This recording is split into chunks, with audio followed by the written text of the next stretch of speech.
Tell me if this sounds familiar. You get home from work, you are exhausted. You sit down with your phone or your laptop and you just decide to scroll on Zara or ASOS or Amazon. 45 minutes later, you have got 6 things in your basket with zero memory of how they got there. And then payday comes around and you're thinking, where did all my money go?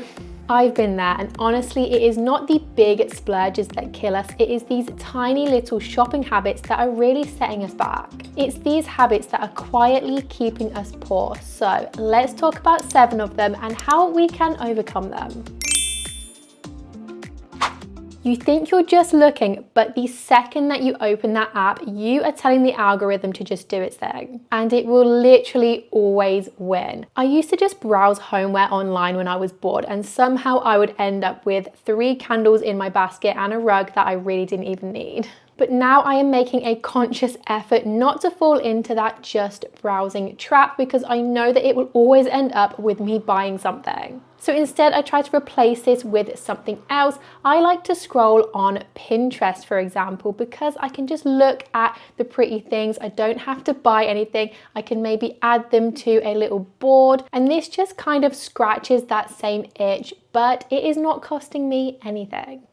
You know those nights where you are stressed, lonely or bored, and all of a sudden you have built a basket of 10 items on ASOS at 2 o'clock in the morning. So shopping always feels like therapy in the moment, but it actually ends up just adding more guilt on top of an already bad mood. The trick is to just really take a minute, pause at the checkout before you buy anything, and really ask yourself, am I trying to solve a problem or avoid a feeling? If it's the second one, close the tab.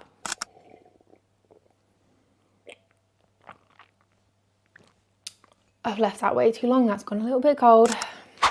I think most of us go through that phase where you have convinced yourself you are going to be a Pilates girl. So you buy yourself the cute matching set, maybe a yoga mat, maybe a specific water bottle. But then how many times do you actually go? Buying for the life that you wish you had is gonna cost you so much money. Honestly, it is just so much better to buy for the life that you have right now.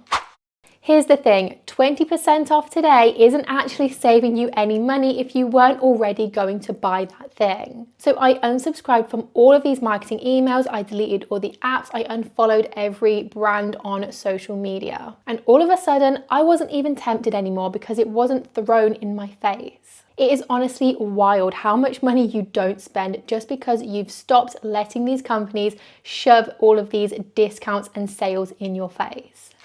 Let's be honest, if you already have a pair of black jeans, you probably don't need another one. Once I actually stopped and took a look at everything that I already owned, I realized that I had way too many white t-shirts that basically all look the same. So now I make sure to actually wear everything I have until it literally falls apart. And I'm also learning to make more outfits out of the clothes that I already have.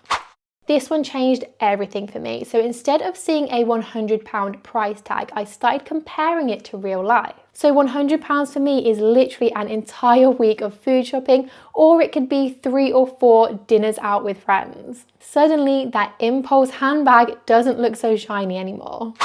Buy now, pay later makes you feel like it is free money, but trust me, it really isn't. It's honestly just debt dressed up in a cute outfit. I used to tell myself that future me will handle it, but honestly, that is not a good mindset to have. Spoiler, she was not happy about it. If future you wouldn't thank you for it, don't hand her the bill. So yeah, it is not usually the big splurges, it is often just these tiny shopping habits that sneak into our everyday lives. And once you spot them, you can stop them. Which one of these do you catch yourself doing the most? Please do let me know in the comments. Like this video if you liked it, and please subscribe for more videos on living well for less.